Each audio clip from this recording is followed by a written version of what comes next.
بسم اللہ الرحمن الرحیم۔ السلام علیکم ورحمۃ اللہ وبرکاتہ۔ On line health tips channel کا مقصد صرف اور صرف امت کی خیر خواہی ہے، جو کہ بڑے ہی ثواب کا کام ہے۔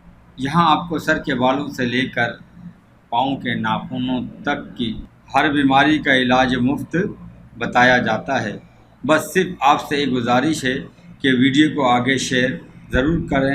اس سے پہلے والی ویڈیو میں ہم نے آپ کو بھنڈی کے بارے میں بتایا تھا۔ اس ویڈیو سے آپ کو بہت فائدہ حاصل ہوا ہوگا۔ آج کی اس ویڈیو میں ہم آپ کو کیلے کے بارے میں چند فوائد بتاتے ہیں۔ کیلے کا شمار خود ذائقہ لذیذ ترین پھلوں میں ہوتا ہے۔ شاید آم کے بعد سب سے زیادہ لذیذ، قوت بخش اور زیادہ کھایا جانے والا پھل کیلا ہے۔ کیلے کا شمار ان پھلوں میں ہوتا ہے جن میں تقریباً تمام وٹامنز پائے جاتے ہیں۔ کیلا ایک مکمل غذا ہے۔ کہا جاتا ہے کہ 2 کیلے کھانے سے ایک مکمل کھانے جتنی قوت حاصل ہوتی ہے۔ اللہ پاک نے کیلے میں اتنی طاقت، اتنے وٹامنز رکھے ہیں۔ اچھا، کیلا خصوصاً ان بچوں کے لیے مفید ہے جنہیں کسی سبب سے ماں کا دودھ نہ ملا ہو۔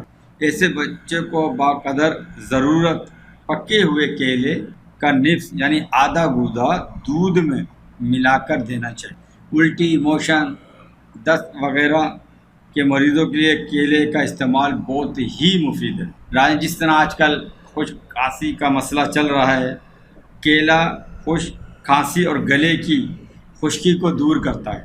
کیلا دل کو طاقت دیتا ہے، خون کی کمی کو بھی پورا کرتا ہے۔ کیلے کی بے شمار خصوصیات ہیں۔ اگر کوئی انسان گھر میں جل جائے اور کیلا موجود ہے تو جلے ہوئے مقام پر کیلے کا لیپ لگانے جلن، سوزش اور درد دور کرنے میں نہایت ہی مفید ہے۔ ناظرین، کیلے کا جو چھلکا ہے، اللہ پاک نے اس میں بے شمار خوبیاں رکھی ہیں جو ہم پھینک دیتے ہیں۔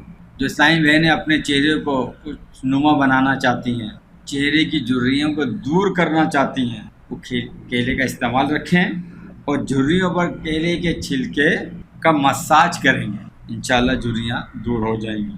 اگر کسی جانور نے اچانک گھر میں کاٹ لیا ہے، کیڑے مکوڑے نے، تو خارش ہونا شروع ہو جاتی ہے، تو اس مقام پر کیلے کا چھلکا یعنی مساج کریں گے تو انشاءاللہ خارش میں کمی ہوگی اور سکون بھی آپ کو مل جائے گا۔ ناظرین، یہ تھی آج کی ہماری ویڈیو۔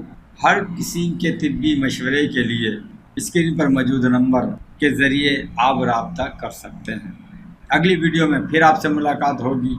جب تک کے لیے اجازت دیجیے۔ السلام علیکم ورحمۃ اللہ وبرکاتہ۔